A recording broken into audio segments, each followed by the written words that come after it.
99 TV special ఇంటర్వ్యూకి స్వాగతం. నేను ముల శ్రీనివాస్, నాతో పాటు ఉన్నారు పొలిటికల్ అనలిస్ట్ ఎంజీ రావు గారు. ఎంజీ రావు గారు, తెలంగాణ పంచాయతీ ఎన్నికలపై మరి ఏ పార్టీకి గెలుపు అవకాశాలు ఉన్నాయి, తర్వాత బీఆర్ఎస్ కావచ్చు, బీజేపీ కావచ్చు, కాంగ్రెస్, సో ఈ మూడు పార్టీలు కూడా ప్రధానంగా తలపడుతున్నాయి. అయితే పార్టీ గుర్తులు లేని ఈ ఎన్నికల్లో ఏ పార్టీ ప్రభావం చూపెడుతుంది, ఏ పార్టీ ఎక్కువ స్థానాలు గెలుచుకుంటుంది అనే విషయాలు తెలుసుకుందాం. ఎంజీ రావు గారు నమస్తే. ఎంజీ రావు గారు చెప్పండి, మొత్తానికి తెలంగాణలో మొట్టమొదట విడతగా స్థానిక సంస్థల ఎన్నికల్లో పంచాయతీ ఎన్నికలు జరుగుతున్నాయి. వాస్తవానికి పంచాయతీ ఎన్నికలు చాలా అంటే తెలంగాణలో గ్రామాల్లో ప్రభావితం చేసే ఎన్నికలు కనుక సో పార్టీ గుర్తులు ఏవి ఉండవు, కానీ పార్టీల ప్రభావం పూర్తి స్థాయిలో ఉంటుంది. ఎందుకంటే గ్రామాల్లో రాజకీయాలు మీకు తెలుసు, ఒక సర్పంచ్ స్థానం కోసం ఇప్పటికే ఒక్కొక్కరు 70 లక్షలు 50 లక్షలు కూడా పెట్టి ఏకగ్రీవంగా ఎన్నికయ్యేందుకు కూడా ప్రయత్నిస్తున్నారంటే సర్పంచ్ ఎంత పవర్ఫుల్, ప్రెసిడెంట్ అంత పవర్ఫుల్ కనుక సో ఆ బేస్ మీద జరిగే ఎన్నికల్లో కాంగ్రెస్ పార్టీ ప్రభావం ఎలా ఉంటుంది, మొత్తానికి ఏ పార్టీ గెలుస్తుంది చెప్పండి. ఎస్ అండి, ఇప్పుడు 73వ రాజ్యాంగ సవరణ చట్టం ప్రకారం, రాజ్యాంగంలోని సవరణ చట్టం ప్రకారం ప్రతి 5 సంవత్సరాలకి ఎలక్షన్ పెట్టాలి. ఇప్పటికే 2 సంవత్సరాలు లేట్ అయింది. కంపల్సరీ అక్కడ కేంద్రం నుంచి పంచాయతీకి సంబంధించిన నిధులు తెచ్చుకోవాలంటే రాష్ట్ర ప్రభుత్వం తప్పనిసరిగా పంచాయతీ ఎలక్షన్లు పెట్టాల్సిన సమయంలో దానికోసమే ఎలక్షన్ పెడుతుందా అనే ఒక మెసేజ్ అయితే గట్టిగా బయటికి వెళ్ళిందండి. ఇప్పుడు 42% రిజర్వేషన్లు, బీసీ రిజర్వేషన్లు అనేది పెద్ద చర్చనీయాంశమైంది. ఈ పంచాయతీ ఎలక్షన్ని తారుమారు చేసే శక్తి గల విషయమే 42% రిజర్వేషన్ అనేది. కానీ ఇప్పుడు ఎలక్షన్ పెడుతుంది అంటే పంచాయతీల్లో ఏ పార్టీకి అవకాశం ఉందంటే ఇటు ఒక పక్కన కాంగ్రెస్, రెండోది ప్రధాన ప్రతిపక్షమైన బీఆర్ఎస్ ఉంది, బీజేపీ ఉంది, ఇక ఇతరులు, ఇలా నలుగురిని మనం తీసుకుంటే ఎవరికి ఎన్ని స్థానాలు రావచ్చు అనేది మనం తీసుకుంటే మొత్తం 12,733 పంచాయతీలకు గాను 12,723 స్థానాలకి ఎన్నికలు జరుగుతున్నాయి. ఒక 5 జరగడం లేదు, ఎందుకంటే డిఫరెంట్ కోర్టు ఆర్డర్స్ అండి అక్కడ ఉన్నాయండి. 1,12,000 ప్లస్ మనకి వార్డుల్లో ఎలక్షన్ జరగబోతుంది. ఇప్పుడు వీటిలో గెలుపు అవకాశాలు ఎలా ఉన్నాయంటే తప్పనిసరిగా కాంగ్రెస్కి ఎలా వస్తుంది, బీఆర్ఎస్కి ఎలా వస్తుంది, బీజేపీకి ఎలా వస్తుంది, ఇతరులకు ఎలా వస్తుంది అనేది మనం పరిశీలించాలంటే కొన్ని విషయాలని మనం సమగ్రంగా కొన్ని విషయాలను పరిగణనలో తీసుకోవాలి. అదేంటంటే ఎప్పుడూ కూడా ప్రభుత్వం ఏ పార్టీ అధికారంలో ఉందో ఆ పార్టీకే ఎప్పుడూ కూడా విజయావకాశాలు ఎక్కువ ఉంటాయండి. ఆ విజయావకాశాలు ఒక్కోసారి 90% దానికి 100% కూడా ఉన్న రోజులు ఉన్నాయి. ఎందుకంటే కింద లోకల్ లెవెల్లో, పంచాయతీ లెవెల్లో, అట్ గ్రాస్ రూట్ లెవెల్లో ప్రజలు ఎప్పుడూ కూడా అధికారంలో ఉన్న పార్టీనే చూస్తారు.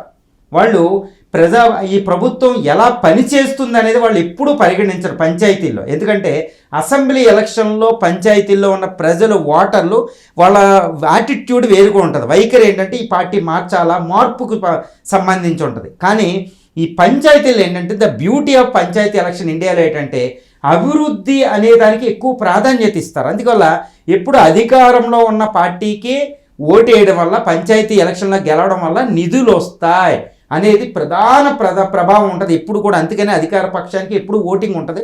ప్రధానంగా ఎలక్షన్కి ముందు, అంటే అసెంబ్లీ ఎలక్షన్కి ముందు ఒక 6 నెలలు 7 నెలలు ముందు జరిగితేనే దాన్ని రెఫరెండంగా పరిగణించాలి.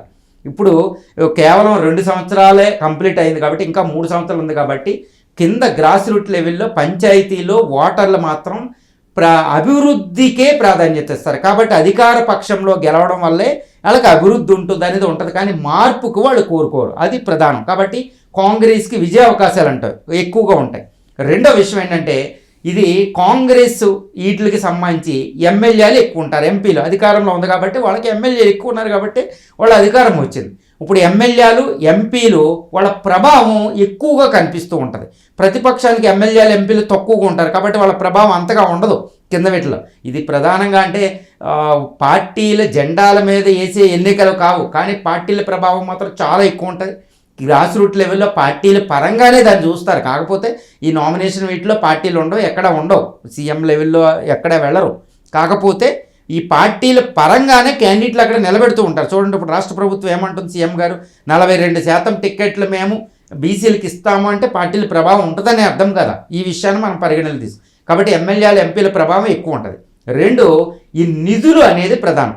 ఓటర్ ఎక్కువ ఎలా చూస్తారంటే మనం అధికారంలో అధికార పార్టీకి ఓటేయడం వల్ల, అధికార పార్టీ తరపున వాళ్ళ తరపున ఉన్న క్యాండిడేట్లకు ఓటేయడం వల్ల పంచాయతీలకి నిధులు వస్తాయి. అంటే నిధులకి ఎక్కువ కేంద్రం ఇచ్చినా పంచాయతీలకి రాష్ట్ర ప్రభుత్వం కూడా అప్పుడప్పుడు ఇస్తూ ఉంటుంది.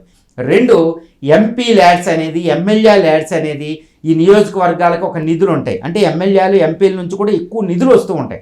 కాబట్టి ఆ పార్టీ అధికార పార్టీ తరపున ఉన్న వాళ్ళని గెలిపించుకోవడం వల్ల ఎక్కువ మనకి బాగుంటుంది అనే ఒక అద్భుతమైన ఒక కాన్షియస్నెస్ స్పృహతో ఓటేస్తారండి. కాబట్టి అధికార పక్షం కాంగ్రెస్కి విజయావకాశాలు ఎక్కువ ఉంటాయి. కాబట్టి ఈ రకంగా చూస్తే కాంగ్రెస్కి తిరుగులేని అధికారం రావచ్చు, ఏది ఎక్కువ మెజారిటీ రావచ్చు. కానీ ఇక్కడ బీఆర్ఎస్ అంతకుముందు ప్రభుత్వ పనితీరుకి ఇప్పుడు కాంగ్రెస్ పనితీరుని మనం గమనించినట్టయితే ఇక్కడ 6 గ్యారంటీస్ అనేవి అమలు కాలేదు. కాబట్టి అదొక నెగిటివ్ అవ్వచ్చు. 42% రిజర్వేషన్లు అనే దాంట్లో కూడా ఎక్కువ ఇవ్వలేదు, కేవలం 17% మందికి ఇచ్చింది అధికార పార్టీ. కాంగ్రెస్ అనేది కాస్త నెగిటివ్ అవ్వచ్చు. రెండు బీఆర్ఎస్ ఏంటంటే రూరల్ ఏరియాలో చాలా గ్రాస్ రూట్ లెవెల్లో చాలా స్ట్రాంగ్గా ఎక్కువగా కేడర్ను పెంచుకున్న పార్టీ. అది కూడా రీసెంట్గా కాంగ్రెస్తో పోలిస్తే రీసెంట్గా వచ్చిన పార్టీ. కానీ గ్రాస్ రూట్ లెవెల్లో చాలా అద్భుతంగా అది పెంచుకుని ఎక్కడికక్కడ కేడర్ ఉన్నది. ప్రతిపక్షంలో ఉన్నప్పటికీ అక్కడ మాజీ ఎమ్మెల్యేలు ఎంపీలు చాలా క్రియాశీలకంగా యాక్టివ్గా పనిచేస్తున్నారు. కాబట్టి దానికి కూడా విజయావకాశాలు ఉంటాయి. ఈ రకంగా మనం చూడాలి. బీజేపీ కూడా చాలా వర్క్ చేస్తుంది. సో ఈ రకంగా చూస్తే నా ఎస్టిమేషన్ ప్రకారం కాంగ్రెస్కి ఇప్పుడు 12,728 పంచాయతీలకు గాను 70 నుంచి 80% సీట్లు కాంగ్రెస్ గెలిపించుకునే కాంగ్రెస్కి వచ్చే అవకాశం ఉంది. అంటే 70 నుంచి 80% అధికార పార్టీ అయిన కాంగ్రెస్కు వస్తుంది. అదేవిధంగా బీఆర్ఎస్కి మనం చూస్తే కేవలం 15 నుంచి ఒక 25% రావచ్చు. బీఆర్ఎస్కి 15 నుంచి 25% సీట్లు అక్కడ వచ్చే అవకాశాలు మనకు కనిపిస్తున్నాయి. 15 నుంచి 20%. బీజేపీకి కేవలం 5 నుంచి 8% సీట్లు బీజేపీకి వచ్చే అవకాశాలు ఉంది. ఎందుకంటే రూరల్లో దాని కేడర్ తక్కువ, అది ఎక్కువ అంటే అర్బన్ ఏరియాలో ఎక్కువగా అది కేంద్రీకృతమైంది. ఇక మిగిలిన ఇతరులు అందరికి కలిపితే ఒక 2 నుంచి ఒక 5% లేదా 8% ఇతరులకు వచ్చే అవకాశాలు ఉంది. అధికారంలో ఉన్న కాంగ్రెస్కి మాత్రం 70 నుంచి 80% సీట్లు నా ఎస్టిమేషన్ ప్రకారం వచ్చే అవకాశం ఉంది. ఎంజీ రావు గారు, ఇప్పుడు కాంగ్రెస్ పార్టీకి ఇది ఖచ్చితంగా పంచాయతీ ఎన్నికలు అనేది ఒక లిట్మస్ పరీక్ష. ఎందుకంటే 2 ఏళ్ల ప్రభుత్వంలో ఉన్న పనితీరు పట్ల ప్రజలు ఇచ్చే రెఫరెండంగా కూడా మనం చూడవచ్చు. ఎందుకంటే ఒకవైపు 6 గ్యారంటీలు 100 రోజుల్లో అమలు చేస్తామనే ఒక హామీ ఇచ్చింది. అదే క్రమంలో బీసీలకు ముఖ్యంగా 50% అబోవ్ ఉన్న బీసీలకు కూడా 42% రిజర్వేషన్లు ఇస్తాము లోకల్ బాడీస్లో అని చెప్పి కూడా 6 నెలల్లో ఇస్తామని చెప్పిన పార్టీ సో అధికారంలోకి వచ్చినాక 2 సంవత్సరాలు అయినప్పటికీ కూడా ఆ పార్టీ ఎన్నికలు నిర్వహించడానికి ప్రజల్లో వ్యతిరేకత ఉందనే భయంతోనే ఎన్నికలు వాయిదా వేస్తుందని చెప్పి ఒకవైపు బీజేపీ బీఆర్ఎస్ ఆరోపణలు చేస్తున్న నేపథ్యంలో నిజంగా స్థానిక సంస్థల ఎన్నికల్లో ప్రభుత్వ పనితీరుపై ఆ ప్రభావం ఉంటుందంటారా? ఈ ఎన్నికల్లో పంచాయతీల్లో ముఖ్యంగా అది కనిపిస్తుందంటారా? ఎస్ అండి, ఇప్పుడు ప్రభుత్వానికి పంచాయతీ ఎలక్షన్లో వచ్చే తీర్పుని ఎవరైనా దీన్ని రెఫరెండంగానే పరిగణించాల్సిన అవసరం ఉంది, పరిగణిస్తారు కూడా. ఎందుకంటే పంచాయతీలో మీరు ఇందాక క్వశ్చన్లో అడిగినట్టు ఎప్పుడు కూడా గ్రాస్ రూట్ లెవెల్లో పంచాయతీ లెవెల్లో ఎక్కువ స్థానాలు ఉంటే ఆ పార్టీ విజయావకాశాలు వచ్చే లోక్సభ అసెంబ్లీ ఎన్నికల్లో చాలా ఎక్కువ ఉంటాయి. కాబట్టి పార్టీ అధికారంలో ఉన్న పార్టీకి పంచాయతీల్లో ఎక్కువ సీట్లు రాకపోతే ఒకసారి అది 90% కూడా ఉండాలి, లేదా దాన్ని రెఫరెండంగానే దాన్ని పరిగణిస్తారు ప్రతిపక్షాలు. రేపు పొద్దున్న కాంగ్రెస్కి ఎక్కువ రాకపోతే ఒక 25% బీఆర్ఎస్కి వచ్చినా కాంగ్రెస్ ఓడిపోయినట్టే బీఆర్ఎస్ చెప్తుందని క్లెయిమ్ చేస్తుంది, బీజేపీ కూడా అదే చెప్తుంది. కాబట్టి ఇప్పుడు ఇది తప్పనిసరిగా ప్రజాభిప్రాయానికి అంటే రెఫరెండం అనే చెప్పొచ్చు. ఇప్పుడు కాంగ్రెస్కి 70 నుంచి 80% వచ్చిందంటే ఈ రెఫరెండంలో కాంగ్రెస్కి వ్యతిరేకత ఉంది అని మనం భావించవచ్చు. ఇప్పుడు మీరు చెప్పినట్టు 42% రిజర్వేషన్, 6 గ్యారంటీలు ఇంకా కంప్లీట్గా అమలుపరచలేకపోవడం, ముఖ్యంగా రైతులకు సంబంధించింది. ఇప్పుడు గ్రాస్ రూట్ లెవెల్లో గ్రామాలంటే రైతులు ఎక్కువ ఉంటారు, రైతుల ప్రాబల్యం ఎక్కువ ఉంటుంది, రైతులు సంబంధించి రైతు కూలీలు ఉంటారు. కాబట్టి వాళ్ళ ఓట్ బ్యాంక్ ఎక్కువ, కాబట్టి వాళ్ళే విజయావకాశాన్ని నిర్ధారిస్తారు. Completely they will decide the fate of the candidates. కాబట్టి ఇక్కడ ఏంటంటే ఈ రైతు భరోసా, రైతు కూలీలు ఇలా కొన్ని పథకాలు అమలు జరపలే, మరి దాని ప్రభావం కాస్త ఉంది అవకాశాలు. అందుకే అధికార పార్టీకి ఎంతటి విజయావకాశాలు ఉన్నాయి 70 నుంచి 80% అనేది నేను చెప్తున్నా. ఇప్పుడు 70 నుంచి 80% చెప్పడం అంటే అది కాంగ్రెస్కి ఒక రకంగా డిఫీట్ అయ్యేది చెప్తాను నేనైతే. ఎందుకంటే అధికారంలో ఉంది, రీసెంట్గా ఇక్కడ బై ఎలక్షన్లో ఒకటి విజయావకాశాలను సంపూర్తిగా చేసుకుని పాజిటివ్గా చాలా కాన్ఫిడెంట్గా, ఇప్పుడు మీరు అన్నట్టు 2 సంవత్సరాల్లో 1 సంవత్సరం తర్వాత ఎలక్షన్ పెట్టవలసింది స్లోగా పోస్ట్పోన్ చేస్తూనే వెళ్ళింది.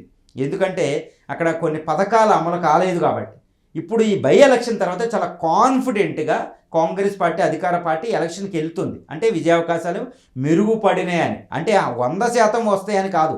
ఇంకా రైతు భరోసా ఇవి చేస్తుంటే ఇంకా తిరుగులేని 90% అబోవ్ వచ్చు. 90% అబోవ్ అధికార పార్టీకి రాకపోతే ప్రజాభిప్రాయం ప్రకారం ప్రభుత్వ వ్యతిరేకత ఉందే అని అర్థం. ఎందుకంటే ఒకప్పుడు కేసీఆర్ గారి టైంలో చాలా రాష్ట్రాల్లో జరిగిన ఈ పంచాయతీ ఎలక్షన్లో 95, 100% కూడా కొట్టుకునే సందర్భాలు మనకు ఉన్నాయి. కాబట్టి ఇప్పుడు 70 నుంచి 80% కాంగ్రెస్కి వస్తే ప్రజా వ్యతిరేకత కాస్తో కూస్తో ఉందే అని అర్థం అని మనం చెప్పవచ్చండి.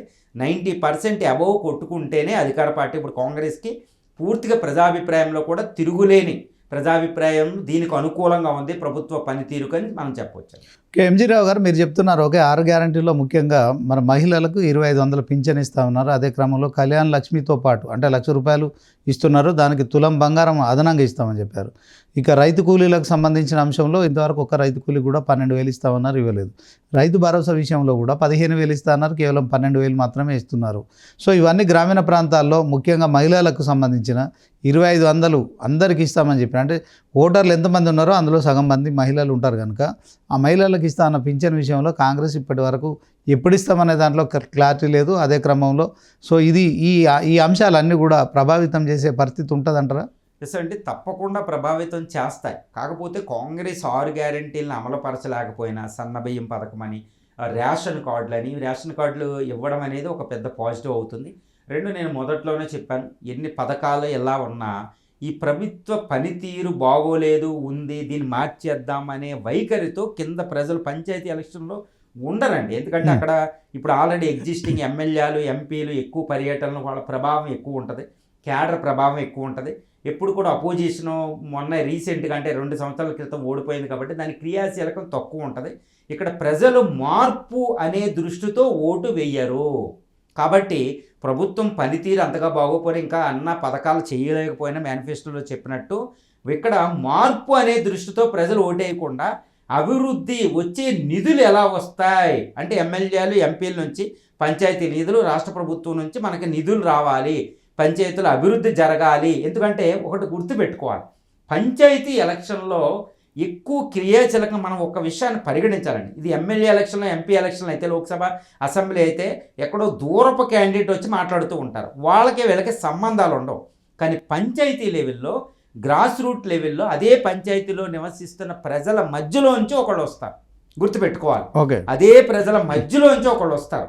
ఇక్కడ రాష్ట్ర ప్రభుత్వ పనితీరు, రాష్ట్ర ప్రభుత్వం పైన ఏం చేస్తుంది, ఈ విషయాల కంటే ఆ వ్యక్తి క్రియాశీలకంగా ఈ అధికార పక్షం తరపున నేను ఉంటాను, అక్కడ నుంచి నేను ఎక్కువ నిధులు తెస్తాను, ఇప్పుడు దాకా అయ్యింది ఎవరో పరిశీలించాలండి, ఎంత నిధులు వస్తాయి అనే విషయమే అత్యంత ప్రాధాన్యత విషయం అనమాట. చాలా జాగ్రత్తగా అక్కడ మానసిక దృక్పథాన్ని పరిశీలించాలి. సైకలాజికల్గా కింద ఓటర్లు, వాళ్ళ మధ్యలోంచి ఒక ఓటర్ వచ్చి వాళ్ళకు మాట్లాడుకునేది. అందుకనే ఇండియాలో స్థానిక ప్రభుత్వం అంటే 3 అంచెల ప్రభుత్వాలు ఉంటాయి. కేంద్ర, రాష్ట్ర, స్థానిక ప్రభుత్వాల్లో ఈ బల్వంతరాయ్ మెహతా అండి, అశోక్ మెహతా కమిటీ ఏంటి, పివి నరసింహ 1992లో ఈ 73, 74 సంస్కరణలు పెట్టడం ఏంటి, రాజీవ్ గాంధీ ఇది పెట్టినప్పుడు ఇదే నిజమైన ప్రజాస్వామ్యం అనడం ఏంటి, రాజ్యాంగంలో directive principles of state policy 42వ ఆర్టికల్ ప్రకారం మనకి గాంధీ గారు చెప్తారు ఇదే నిజమైన ప్రజాప్రభుత్వాలు అనడంలో అర్థం ఏంటంటే ప్రజల్లో తమలో ఒకడిని ఎన్నుకోవడం అనేది ఒక డైరెక్ట్ ఎలక్షన్ అండి, చాలా అత్యున్నతమైన ఎలక్షన్.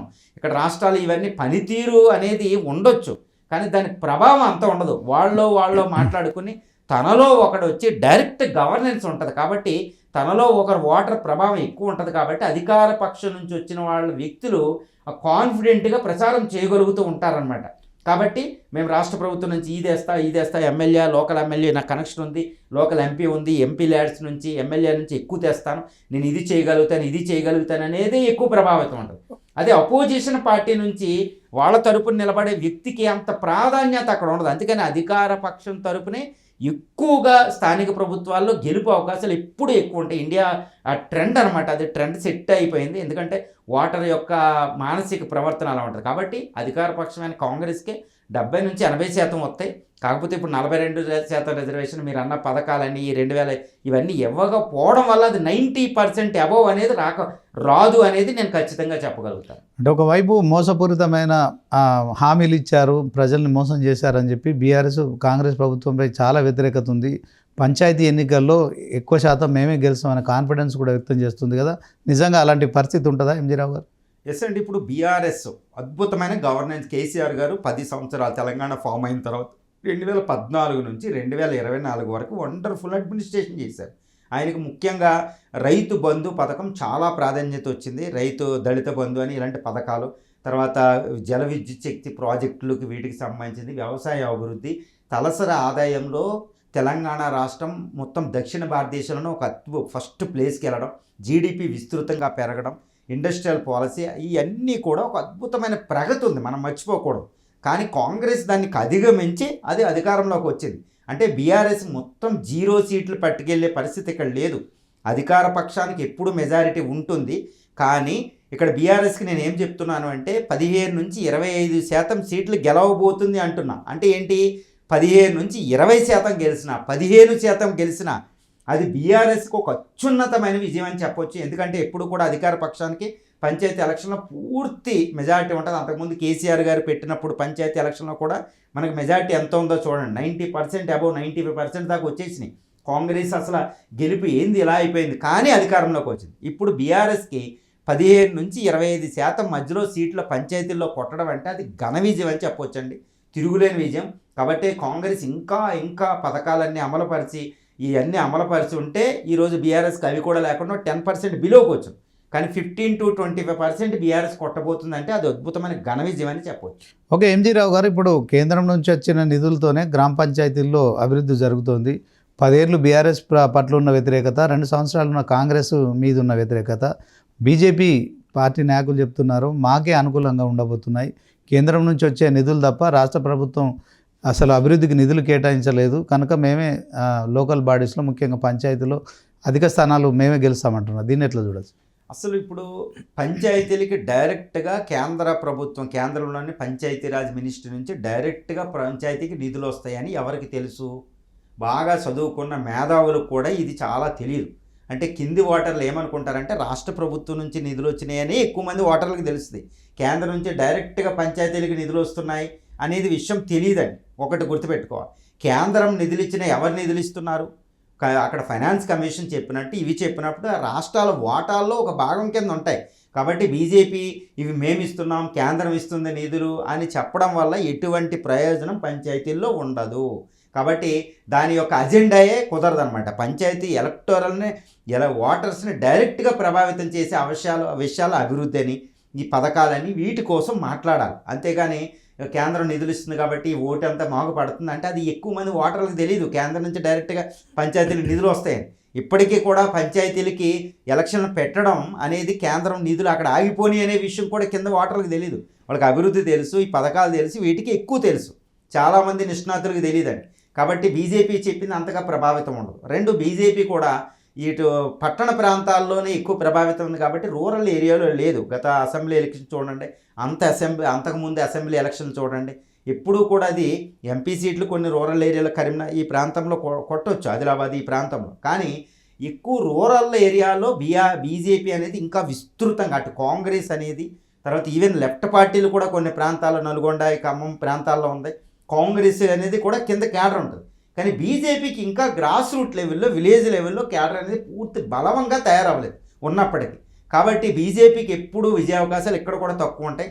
మున్సిపాలిటీలు, తర్వాత కార్పొరేషన్లో ఉండే అవకాశాలు ఉండొచ్చు, కానీ ఇక్కడ మాత్రం ఉండవు. కేవలం 5% బిలో అయినా బీజేపీకి సీట్లు వచ్చే అవకాశాలు ఇక్కడ పంచాయతీలో ఉంది. అది కూడా ఘనమని చెప్పుకోవచ్చు. అంటే గ్రామాల్లో జరుగుతున్న పంచాయతీ ఎన్నికలను అన్ని పార్టీలు కూడా రిఫరెండంగా తీసుకోవాలి. ఇదే నేపథ్యంలో మొన్న జూబ్లీ హిల్స్లో రేవంత్ రెడ్డి సీఎంగా చేసిన ప్రచారం కూడా చూసాం మనం. ఇదే క్రమంలో ఆయన ఇప్పుడు కూడా, అంటే ఇప్పుడు ఎన్నికల కోడ్ ఉంది ఒకవైపు, రూరల్లో జరుగుతున్న ఎన్నికలు కనుక, మున్సిపాలిటీలో ఎన్నికలు లేవు కనుక ఆయన మున్సిపాలిటీలో ప్రచారం చేస్తూ, అంటే ఓవరాల్గా పార్టీని గెలిపించే క్రమంలో చేస్తున్న వ్యూహాన్ని మరి బీఆర్ఎస్కు సంబంధించి కేసీఆర్ ఫామ్ హౌస్లోనే ఉన్నారు. ఆయన మొన్న జూబ్లీ హిల్స్ విషయంలో కనీసం ఒక వీడియో మెసేజ్ కూడా ఇవ్వలేని పరిస్థితి. ఇప్పుడు కూడా అంటే ఈ పంచాయతీ ఎన్నికలను బీజేపీ బీఆర్ఎస్ లైట్గా తీసుకుంటుంది అనుకోవచ్చా? ఇదే క్రమంలో పార్టీ అధికారంలోకి వచ్చే పరిస్థితి లేకపోయినప్పటికీ కూడా ప్రజాభిప్రాయాన్ని తెలుసుకునే క్రమంలో కాంగ్రెస్ ఉన్నంత రేసులో బీజేపీ బీఆర్ఎస్ ఎందుకు లేదంటారు? దీనికి ఏం చెప్తారు? లేదండి, ఇప్పుడు బీఆర్ఎస్ అనేది అసలు ఏమీ చేయడం లేదనేది మనం అది తప్పండి. బీఆర్ఎస్ కూడా తన యాక్టివిటీ తను చేస్తూనే ఉంది. ఎప్పుడు కూడా ఇప్పుడు ఉన్న సోషల్ మీడియా ఇప్పుడు మీడియా యాక్టివిజం, డైరెక్ట్ ఒక నాయకుడు ఎలాగపోయినా సోషల్ మీడియాని, ఈ వ్యవహారాల వల్ల ఇప్పుడు కూడా ఉంటుంది. ఇప్పుడు కేటీఆర్ గారు విస్తృతంగా ఆ విషయంలో ఉన్నారు. తర్వాత ఇంకోటి ఏంటంటే బీఆర్ఎస్కి కూడా లోకల్ గ్రాస్ రూట్ లెవెల్లో అద్భుతమైన క్యాడర్ ఉంది కాబట్టి వాళ్ళ పని వాళ్ళు చేస్తూ ఉంటారు. ఎప్పుడు కూడా పంచాయతీ ఎలక్షన్లో అధినేత వెళ్ళి ప్రచారం చేయాలి అనేది ఎక్కడా లేదు. అధినేత చేయాల్సిన అవసరం లేదు. ప్రభుత్వం ఉంది కాబట్టి రేవంత్ రెడ్డి గారు ఏదో ఒక కార్యక్రమంలో ఈ విషయాన్ని మాట్లాడతారు. కాకపోతే అధినాయకత్వమే పంచాయతీ ఎలక్షన్కి వెళ్ళాలని ఉంది. ఎందుకంటే 12,728 పంచాయతీల్లో జరుగుతున్న ఎలక్షన్ కాబట్టి ఈ హై లెవెల్లో స్టేట్ క్యాపిటల్లో కూర్చునే ప్రచారం అయిపోతుంది. కింద నాయకులు చేయవలసింది. ఇక్కడ నేను ముందు నుంచి చెప్తున్నది, ఇక్కడ అభివృద్ధి నిధులు ఎవరిస్తారు, ఇక్కడ లోకల్లో ఎవరైతే ఈ ఎలక్షన్లో పార్టిసిపేట్ చేస్తున్నారో భాగస్వామ్యం అవుతున్నారో వాళ్ళ ప్రభావం ఓటర్ల మీద ఎక్కువ ఉంటుంది. అది అధికార పక్షం మీద ఎక్కువ ఉంటుంది. కానీ బీఆర్ఎస్కి నేను ఏం చెప్తున్నాను, కాంగ్రెస్కి 70 నుంచి 80% సీట్లు రావచ్చు, బీఆర్ఎస్కి 15 నుంచి 25% రావచ్చు, బీజేపీకి 5% బిలో రావచ్చు, 5% వరకు ఇతరులు రావచ్చు. అంటే బీఆర్ఎస్కి 15 నుంచి 25% అంటే అది చాలా ఘన విజయం అని చెప్పవచ్చు, చాలా అద్భుత విజయం అనే చెప్పవచ్చు. ఓకే, థ్యాంక్ యూ ఎంజీ రావు గారు. మొత్తానికి లోకల్ బాడీస్లో ముఖ్యంగా పంచాయతీ ఎన్నికల్లో ఖచ్చితంగా అధికార పార్టీకి మరి అధిక స్థానాలు వచ్చే పరిస్థితి ఉంటుంది. దాంట్లో 70 నుంచి 80% కాంగ్రెస్, అదే క్రమంలో 15 నుంచి 25% బీఆర్ఎస్ పార్టీ, ఇక 5% బీజేపీ, అదే క్రమంలో ఇతరులు కూడా ఒక 5% స్థానాలు గెలుచుకుంటున్నారు. సో దీంట్లో మరి ఖచ్చితంగా పంచాయతీ ఎన్నికల విషయంలో ఆ రిజల్ట్స్ను కూడా పార్టీలు కూడా రిఫరెండంగా తీసుకోవాల్సిన పరిస్థితి. ముఖ్యంగా కాంగ్రెస్కు ఇది లిట్మస్ పరీక్ష కనుక రేవంత్ రెడ్డి కూడా ఓవరాల్గా తెలంగాణలో మరి రానున్న 3 ఏళ్లలో ఎలాంటి కార్యక్రమాలు తీసుకోవాలనే దాంట్లో చాలా సీరియస్గా వర్కౌట్ చేస్తున్నారు. మొన్న చూసిన జూబ్లీహిల్స్ ఉప ఎన్నికల్లో ఆయన ప్రచారం కావచ్చు, అదే క్రమంలో ఇప్పుడు గ్రామాల్లో ఎన్నికలు జరుగుతుంటే మున్సిపాలిటీలో ఆయన ప్రచారం చేస్తున్నారు. సో నిజంగా తాను అన్ని ముందుండి నడిపిస్తున్న క్రమంలో జూబ్లీహిల్స్ లాగే పంచాయతీ ఎన్నికల ఫలితాలు కూడా ఉంటాయనే ఆశాభావం అయితే వ్యక్తం చేస్తున్న పరిస్థితి. ఇది వాటి స్పెషల్ ఇంటర్వ్యూ. చూస్తూనే ఉండండి 9090.